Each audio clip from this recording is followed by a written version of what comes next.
And welcome to all of you who are joining us via the Monte Vista Grove YouTube channel. This is our first convocation of the fall for this particular year, 2023.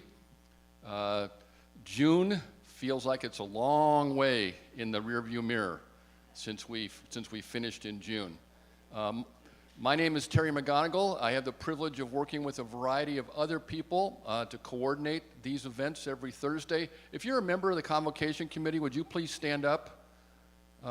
Just so we can acknowledge you. If you're a member of the... Ron, thank you.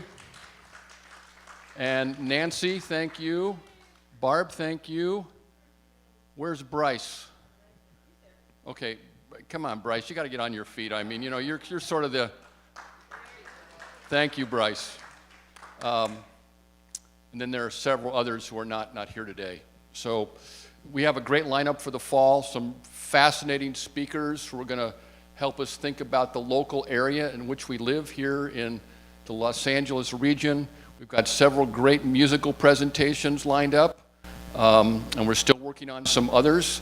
And one of the amazing things that's happened is that since the late spring and early summer, 8 different units here at Monte Vista Grove have been filled by new residents, and which is great. That may be an all-time record in terms of the number of people coming all together. So you know that also what we do here at Convocation is we introduce new people to you.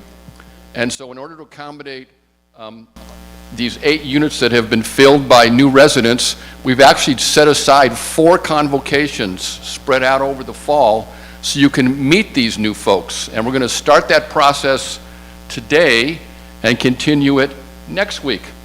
So today we have the privilege of meeting Sandy Tice and Tom Rennard, who have moved into D93.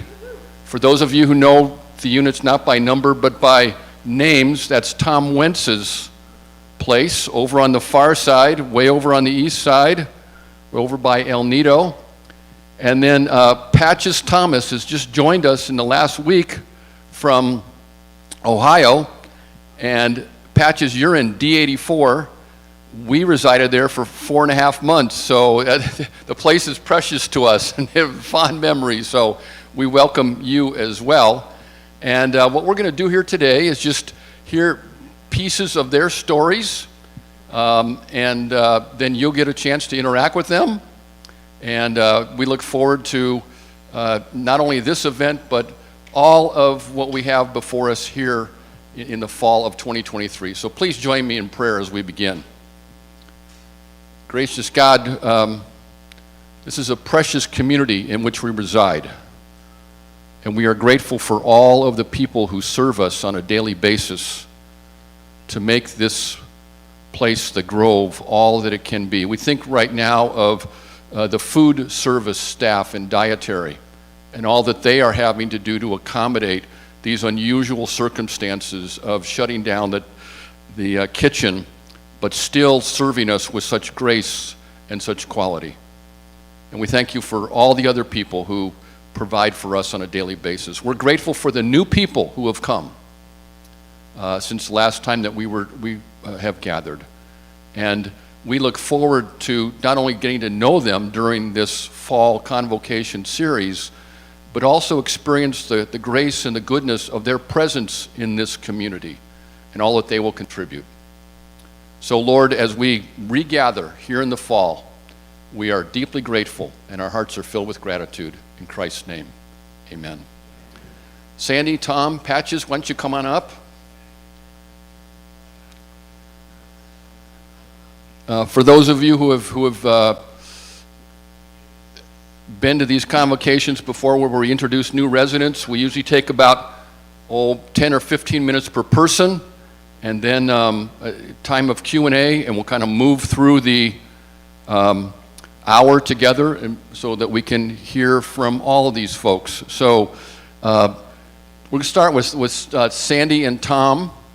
And what I know is that the two of you sojourned through Fuller at some point, but there's backstories to that, and there are stories that have come after that. So why don't you say a little bit about the Pasadena connection, and then we'll kind of meander around your lives from there. Okay. Oh, it worked the first time. I feel like it's a great gift. Okay, it's a good omen. I grew up in Eagle Rock, just a couple of miles away from here, and as a teenager, in the week between December 25th and January 1st, I laid upside down on scaffolding and glued chrysanthemums to the bottom of objects to raise money for the youth group at the Eagle Rock United. Anybody else in the crowd Anyone else actually ever worked build on a float? floats? All right, there you go. All okay. right. And I went to Northern California for college and hopped around from school to school trying to figure out what I wanted to do with my life, did a lot of summer camp, and decided that Fuller seemed like summer camp for grown-ups, where, you know, you could do Bible study and you could stay up late with your friends and you could talk about God and you could belong in a deep way. So I made my way to Fuller in 1984 and didn't start until January, which made me feel immediately not belonging, but left out of everybody who had gotten acquainted during Welcome Week in the September prior. One thing led to another. It's very strange and lovely and extraordinary to be here with people whom I admired and people who shaped my faith and my thinking.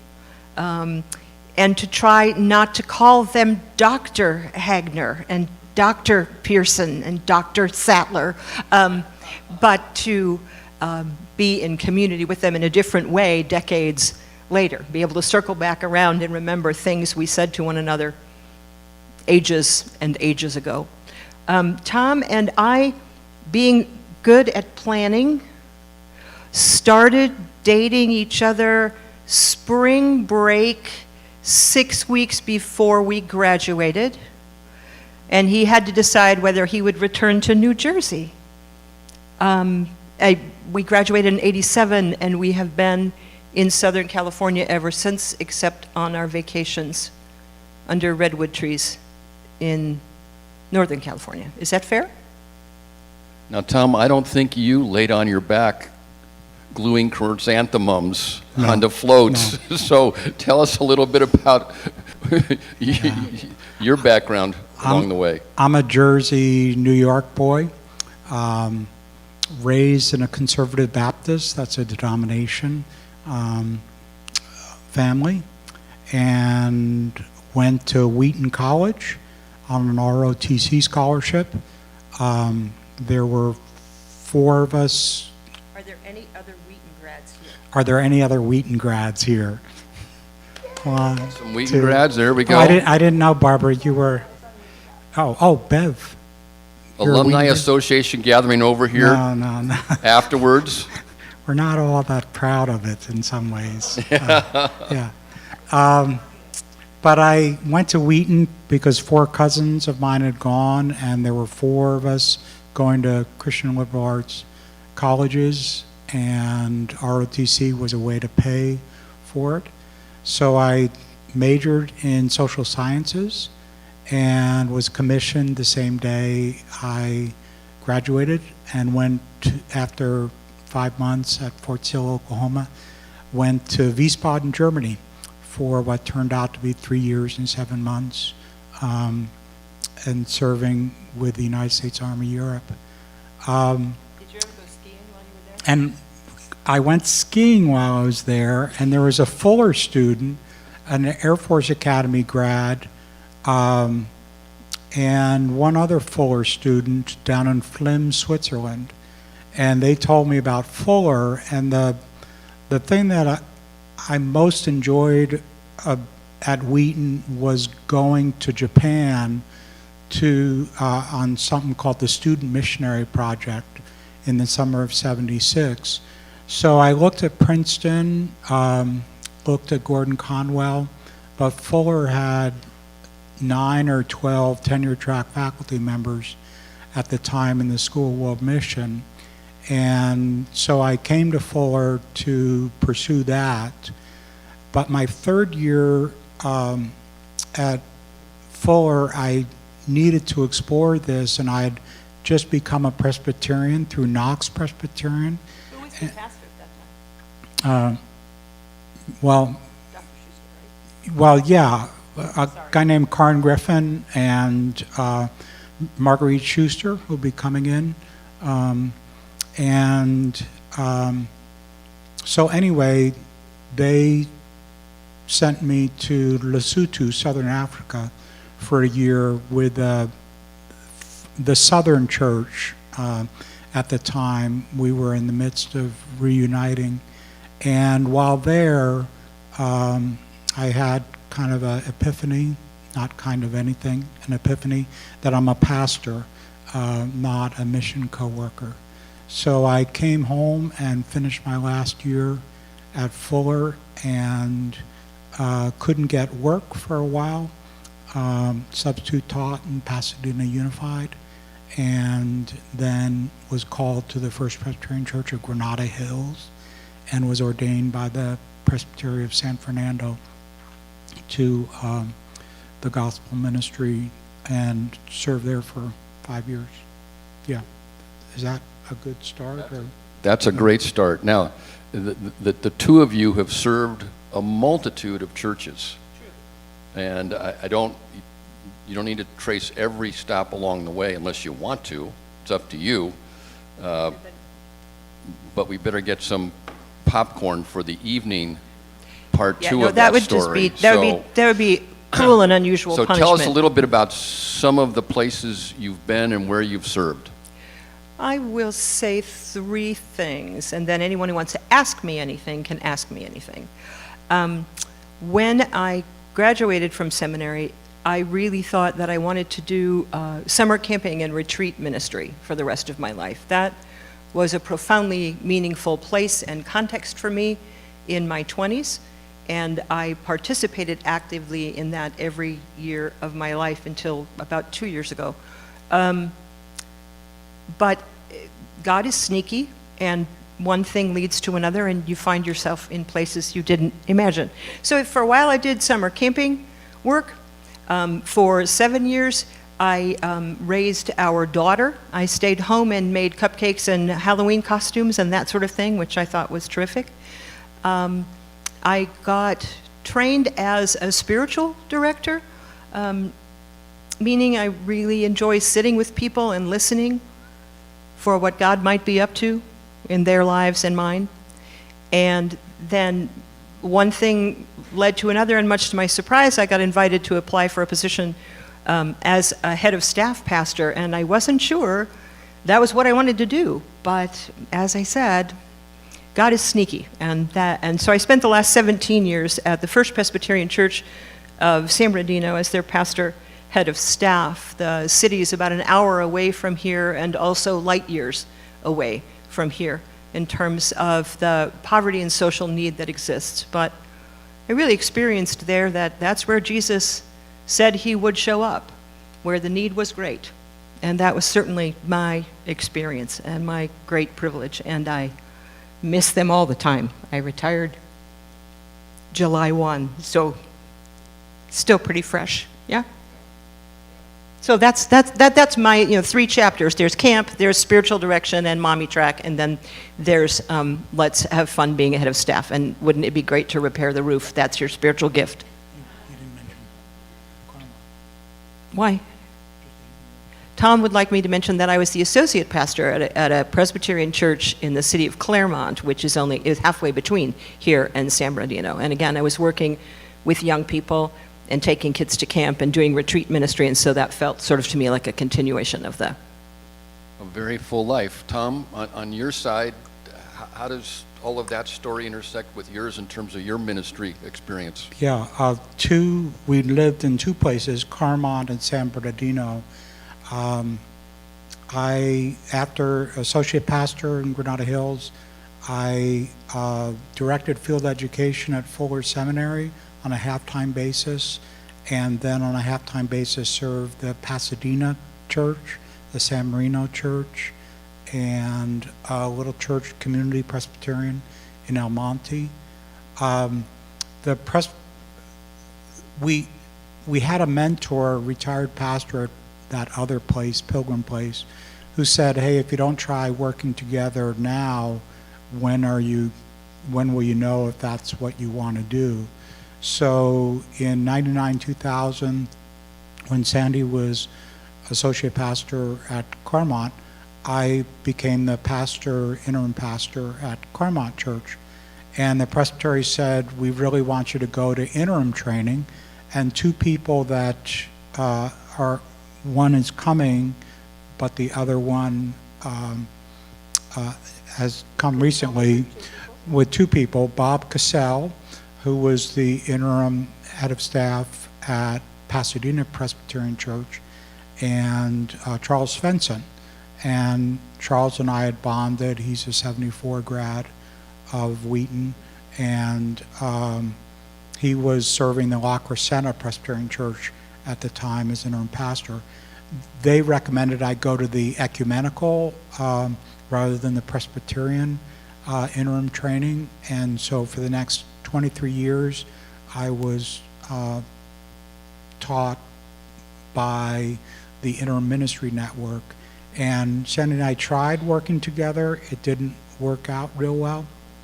So, so I went into interim ministry and did that from 99 to just really January 1st of this year, and had one installed pastorate up at Crestline at 5,000 feet.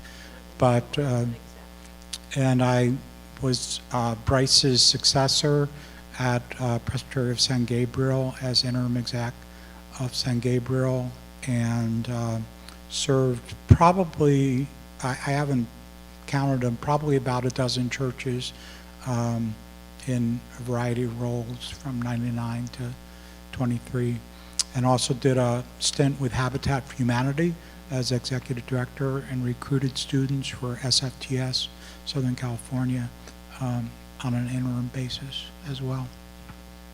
One of the great things that I think we all appreciate here at the Grove is the interconnectedness of relationships and life experiences.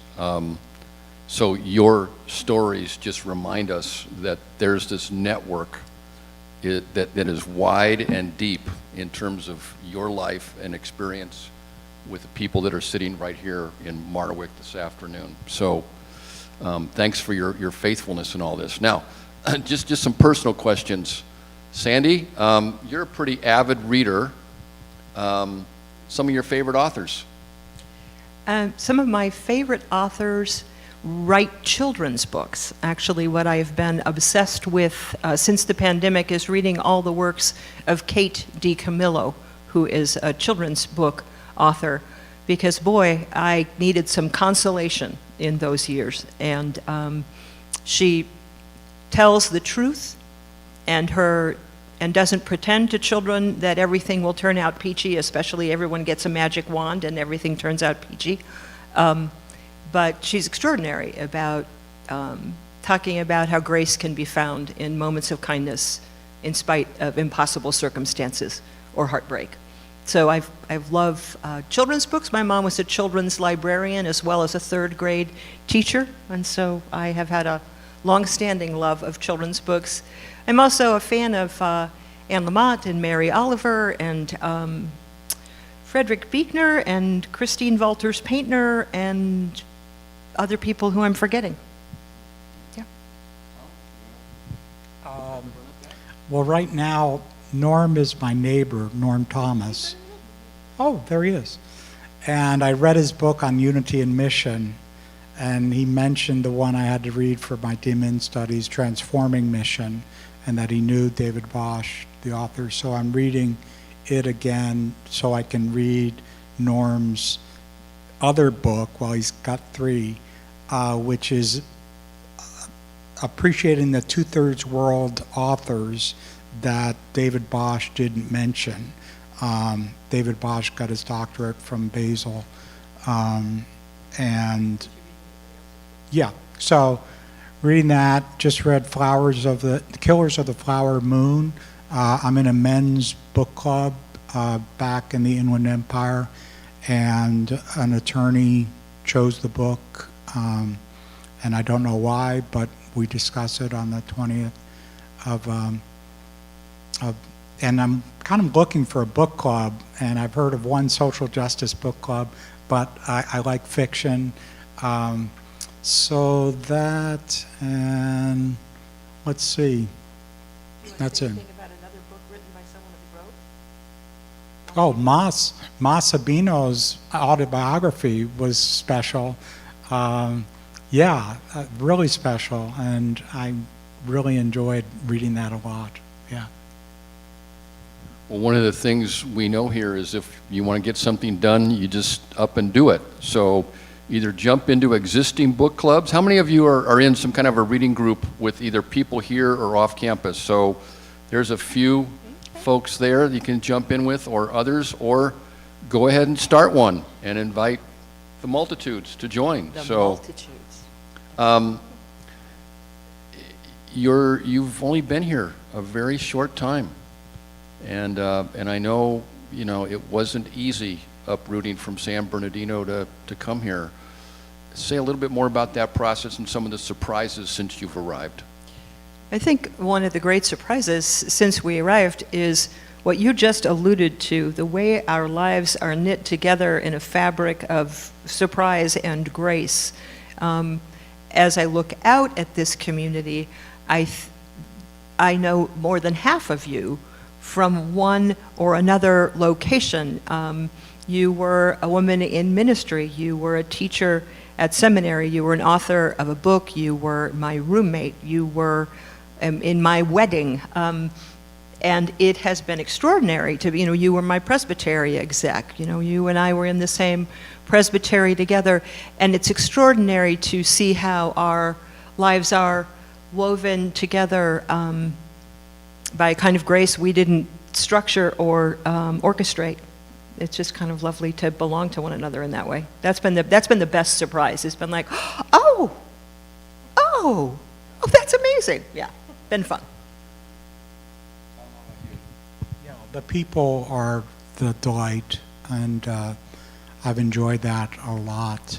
The diversity of the people, although there's a lot of white people in this place, and in San Bernardino, that's just not the way it is.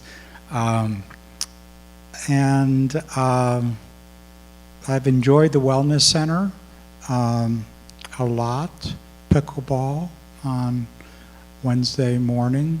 It's a humble group, but it's a good group. And I've enjoyed the neighborhood.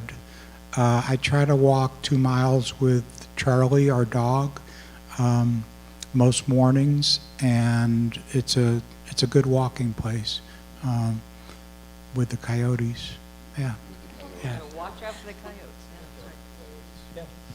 With your extensive ministry experience, one of the things both of you have done is that you've led corporate worship for years and years and years. And I'm always interested to ask this question: what aspects of corporate worship just sort of get you going? You light up as you think about fill in the blank with whatever you want to say. Without question, my favorite part of worship is the moments with children. I served churches, people have varying points of view on this, but I served churches where there was a moment where kids were invited to come down onto the steps for a period of time, and we would chat with each other. And one of the things I loved deeply about that was the way that people in the congregation would overhear something that spoke to the child in them. But more than that, selfishly speaking, I don't feel like I'm really ready to preach a text unless I can say something meaningful about it to an 8-year-old. If I haven't thought about what I will say to an 8-year-old person about this gospel text, I think I need to think about it longer. I'm not ready to print out pages and pages of great big theological words. If I don't, what happens for me at time with the children often is that I get to the heart of the matter, and the heart of the matter can then lead me home or something, that God can use that for good, I guess, is what I'm trying to say. So I dearly loved that piece. Also, children and adults who are fond of children will let you get away with a level of creativity and mischief in worship that isn't always welcome when you're like being sacramental, let's just say. You can toss things, you can invite people to run around, you can make noise and invite everybody to do something silly, and I delight in that aspect of children inviting adults to be free in a safe space where God's grace holds us all, something like that, yeah? So I'm not doing that anymore, but I'm going to miss it. For me, the Lord's Supper, every Sunday brings it home. I rely a lot on that text that we proclaim the Lord's death until he comes again. And one of the books I've been reading, got bogged down because it's very German, is Moltmann's The Crucified God. And the emphasis that's our unity. And so I'm in a bit of an Episcopal stage in my pilgrimage, and Don Hagner's recommended one Episcopal church, and I'll probably go to another because it is difficult to be what feels like slavishly tied to the Book of Common Prayer, which is a wonderful book, but still there's something about a more Taizé-driven and Iona community-driven worship service that speaks to my spirit. So I'm in process, but communion every week is feeding my spirit very much. Now, one of the things that we do in every convocation is give time for those of us who are gathered here to respond or make comments or ask questions. So I'm going to roam with the mic, and those of you who want to pull more out of the Sandy and Tom story, let's go ahead and do that now. Gently, you'll pull it out gently. And then we'll move on to Patches in a few minutes. So, questions, comments, other things you'd like to hear?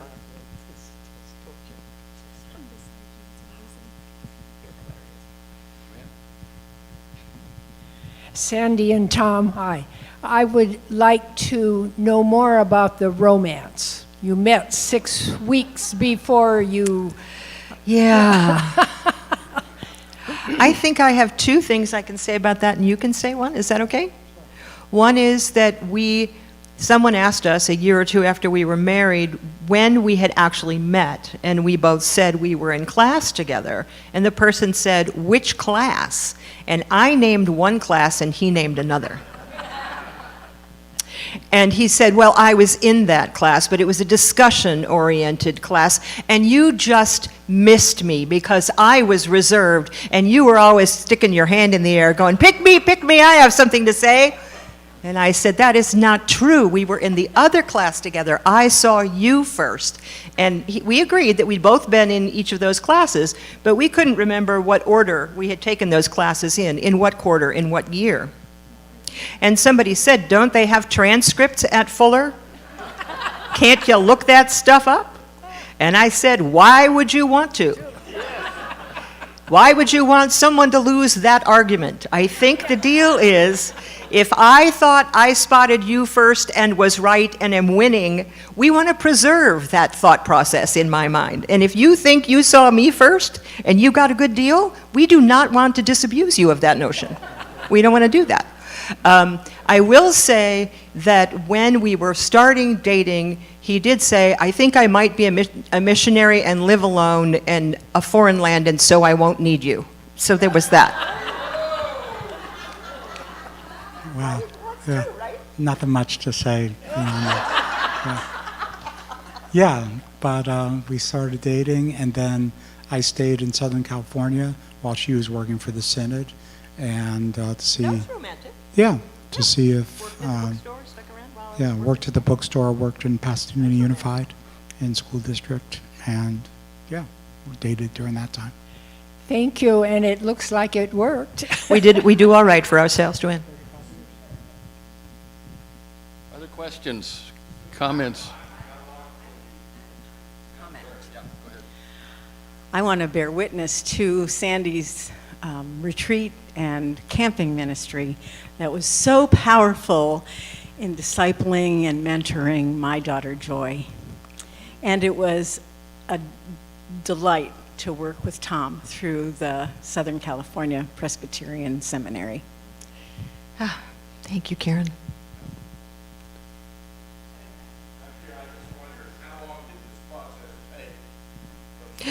Oh, the process of romance. Okay, we started dating in that spring break, right around Easter time, and then Tom got offered a full-time call in the fall, in the spring, and then as soon as he had a real paycheck, he said, "I now am a suitable husband and would like to get married."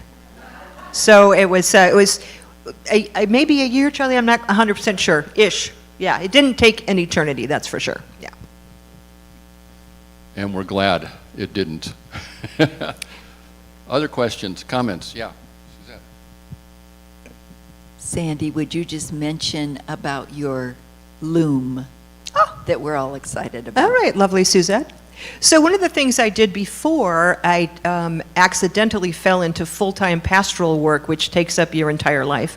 I am really fond of fiber arts, in particular weaving and spinning, and I have had a large floor loom, roughly the size of a piano, great big thing, 46-inch weaving width and equal distance from the front to the back, great big thing.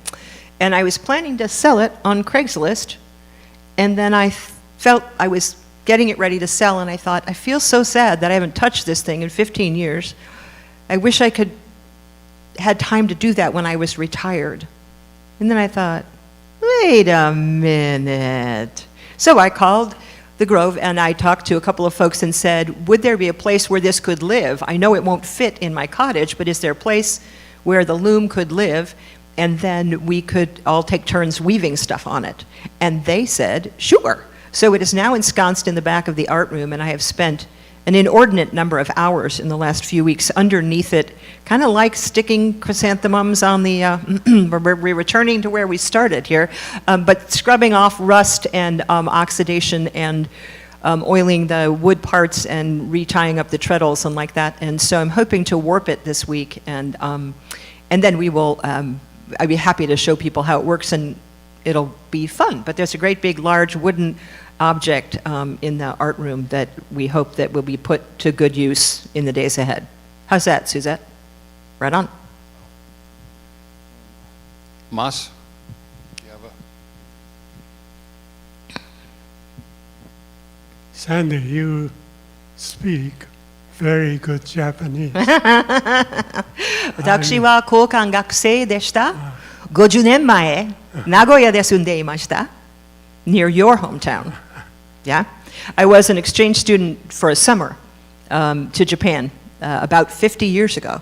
And the place where I lived with my host families was the large city near where Mas grew up, where Mas's village is. And so I try to greet him, 私の先生, yeah, 日本語の先生.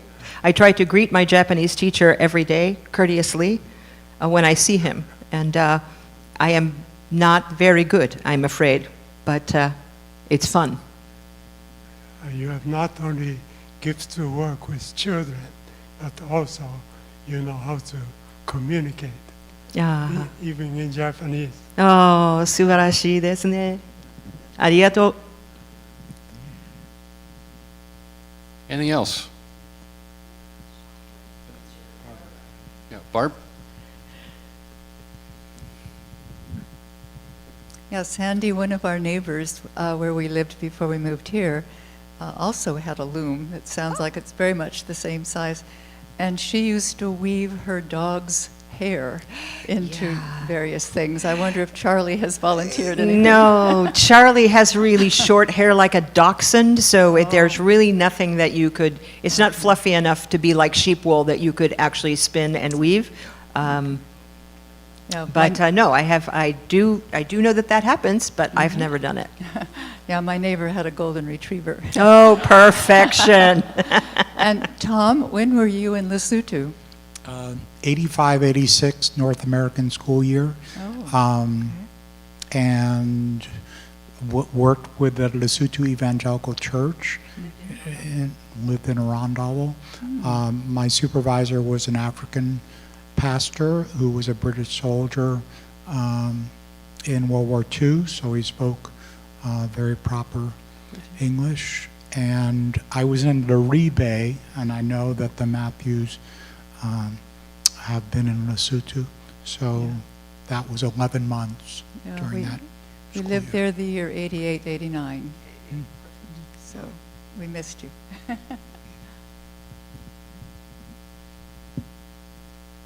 Well, Tom, Sandy, we are absolutely thrilled that you have joined this community, and we look forward to the deepening friendships that will emerge. Thank you. And we welcome Patches. Patches Thomas. Patches, how long have you been here at the Grove? 5 days? 5 days, all right. And Patches is in D84, which is situated between Marilee Robertson and the Bosses unit. Right across the sidewalk from the Thomases and from Charles. Am I getting this right? Huh? You're opposite. Okay, I'm sorry. Okay, all right, okay. So we are glad that you're here. Patches has come to start a doctoral program at Fuller Seminary. Want to hear about that? Okay. And is living in one of the guest units, but it is a longer-term rental. So Patches, you will be here as you pursue your studies at Fuller. And there's a multitude of Fuller friends that are here. So if you are a Fuller alum or have been on the faculty or the staff, please raise your hand so you can see that there is also an alumni association from Fuller as well. So, Awesome. So Patches, I mentioned this before we started, but tell us the story about your name. Happy. I'll try to condense it. I usually just tell people, because I'm from North Carolina, the foothills of North Carolina, I usually just tell people my mom was a hippie, and it works. But actually, when my mom was pregnant with me, she attempted to have an abortion, and in the middle of the process, she decided not to, right when they were getting ready to get started. And she decided to carry me full term, but she didn't want me because I wasn't a little boy. So when she gave birth to me, the nurses fought with her for she said about 4 or 5 hours, and she finally decided to hold me and actually look at me. And she said at that moment, she looked into my big blue eyes, and God just rained down on her, and I patched up all the brokenness in her heart. And so she said that she named me Patches for Patches of Broken Hearts, and that I would spend my life patching up people's broken hearts. And she looked at life as a quilt, and there were many pieces that because of her life, she didn't get to actually put those pieces together, and she wanted me to add those pieces and basically make a more beautiful quilt than what she got to. So Patches of Life and Patches of Broken Hearts. Wow, that's a beautiful story, yeah, wow. And you're pursuing a doctorate in clinical psych. So my hunch is that story that you just told us has something to do with your vocational trajectory. So say a word about what's brought you to Fuller and why clinical psych. Sure. I'll try to just give a quick rundown. So after my mom gave birth to me, about 2 weeks later, I entered into the foster care system, and I was raised in foster care up until the age of 18. And because of that, and in my early 20s, obviously a lot of trauma, a lot of aloneness, a lot of things that I had to overcome. And that led me to go to some places that I don't recommend anyone going. Let me just put it that way.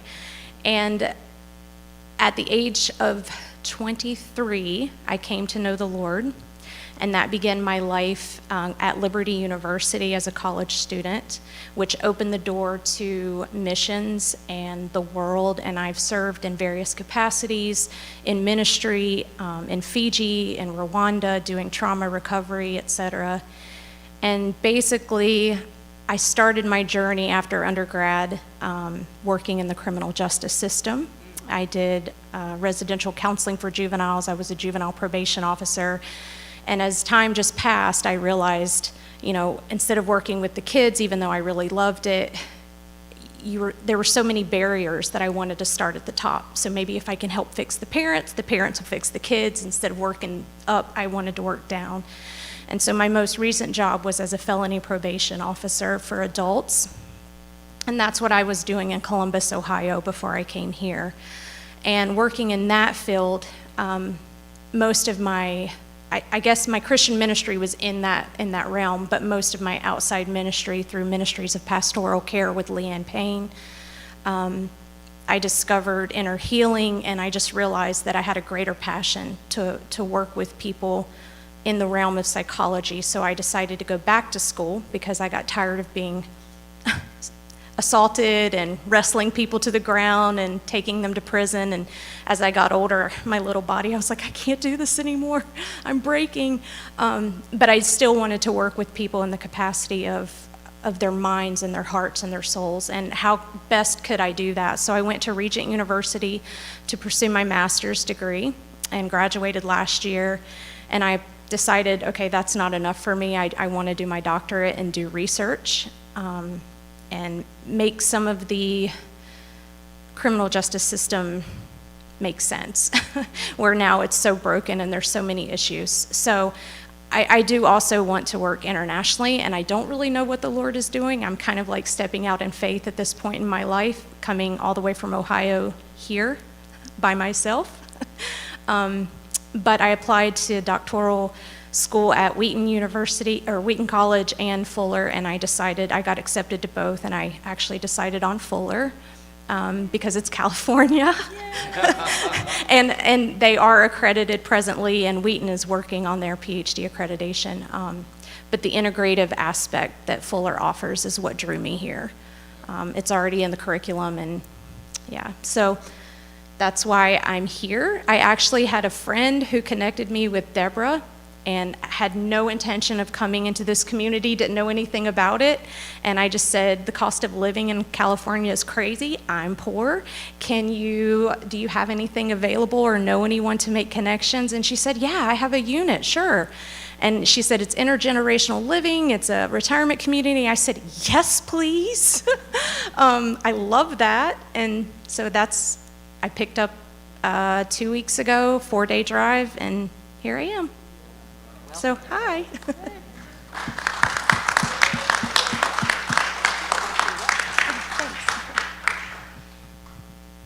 Amazing background, and you have a deep sensitivity to people that are in pain and working with them. So say a word about some of your hopes and aspirations as you pursue your doctoral program, Patches. We'd love to hear some of that. Okay. Man, I dream big. My hope, honestly, is to save the world. Realistically, just one starfish. As I pursue my doctorate degree, I hope that, one, because I'm a recoverer from neurological Lyme disease, and I still have some complications with that, I hope that I can remember everything that I learned, including meeting you guys and your names and stories. But I don't know if I have a specific goal at this point, other than to just use psychology for more than just the church and just the, as they call it, secular psychology, because so much of psychology is secular and without God, and I can't do one without the other in my life. And so as I'm a budding psychologist, I want to figure out what path God has me on in a ministry that's going to allow me to do both, but I feel like it's going to be something that I've not been exposed to yet. So being here, I hope that being exposed to you guys, I have so much to learn, and I hope that you will help walk with me through this journey, because I am here alone, all by myself. I know, and so I don't really know if I have any grand expectations other than to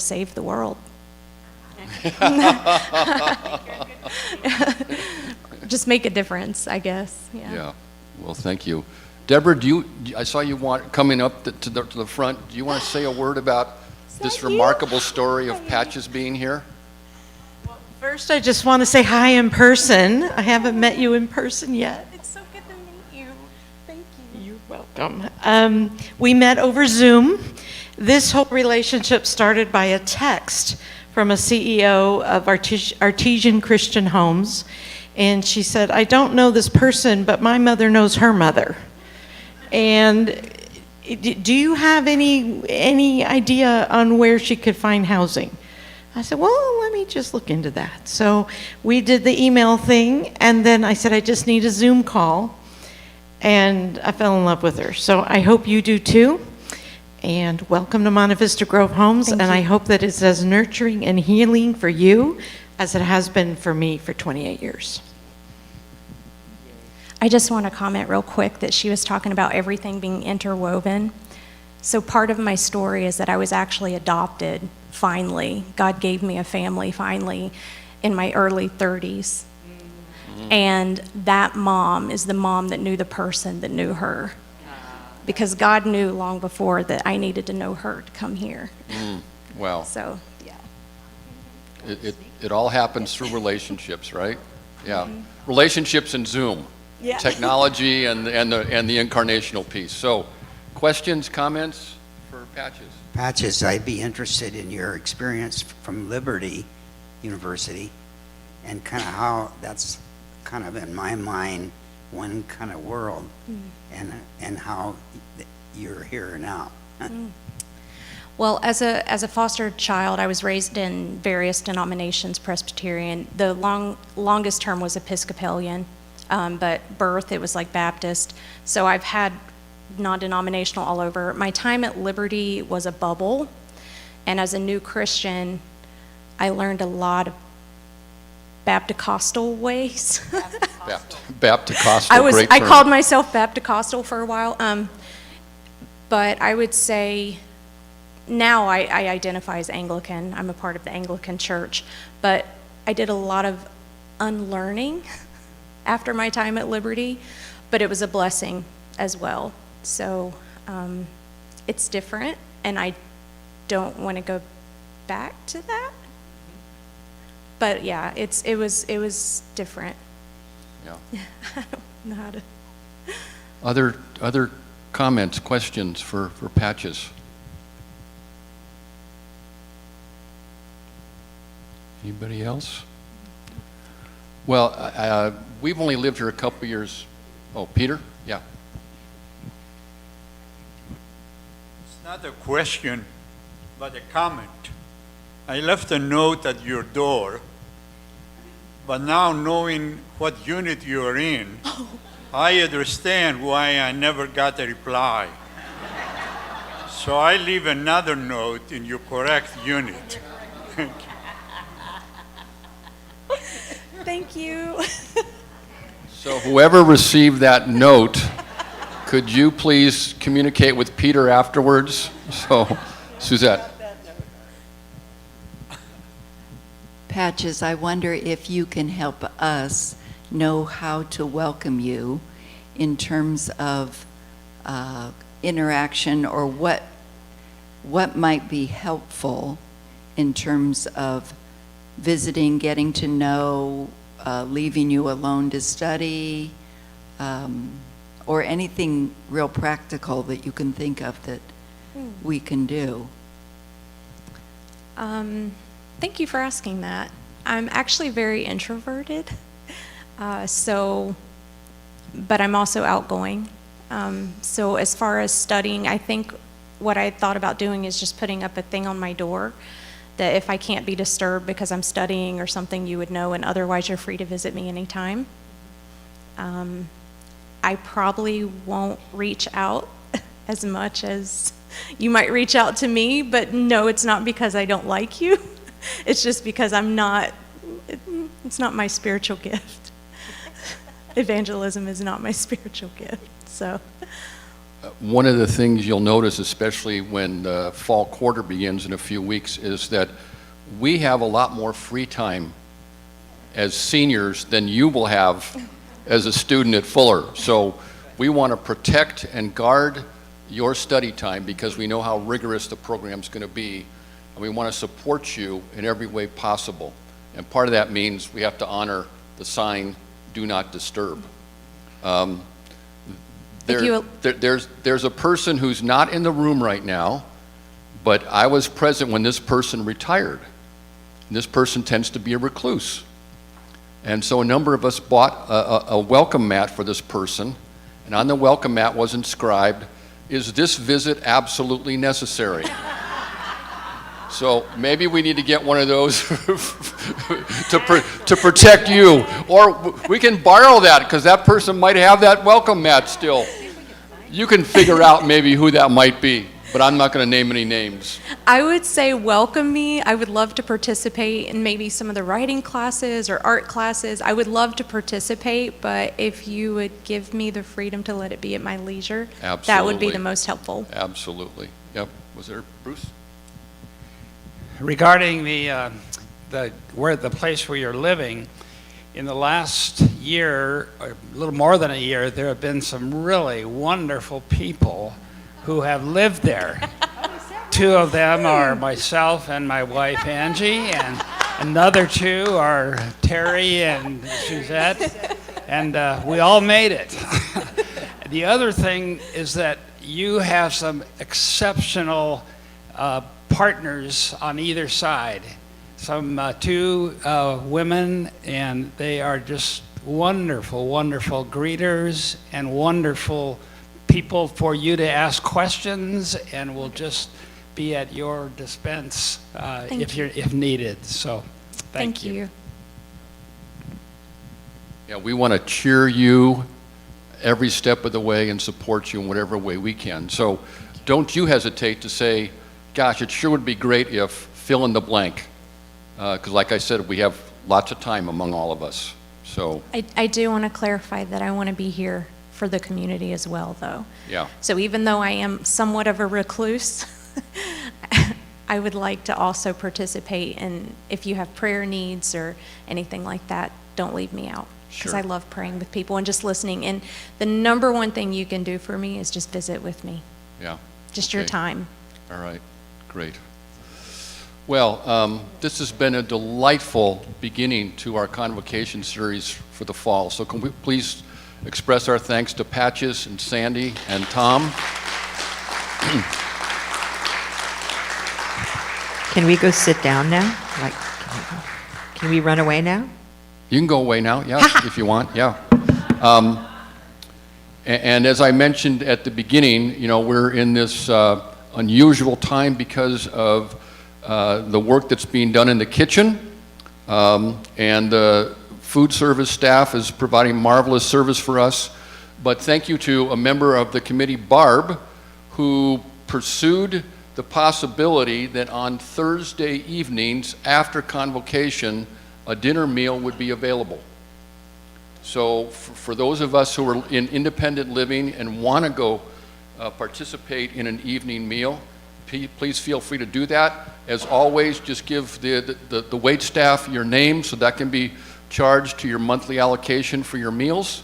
They'll know if you say your name is Patches that it's not. That's right, yeah. Yeah. So that's available at 5 every week on Thursday evenings during the next 6 to 8 weeks, however long it takes to renovate the kitchen for those of us in independent living. So, Barbara, thank you for arranging that. We're really grateful. And next week we'll continue with the introduction of other people. We'll continue in the Fuller theme with Bev and Don Hagner, and to be determined. We're still working on schedule for who the other partner will be as a part of that convocation for next Thursday on the 14th. So thanks to all of you for being here. And again, Patches, Sandy, Tom, we are most grateful for your presence here. Yep. Thanks everybody for being here. We'll see you next week.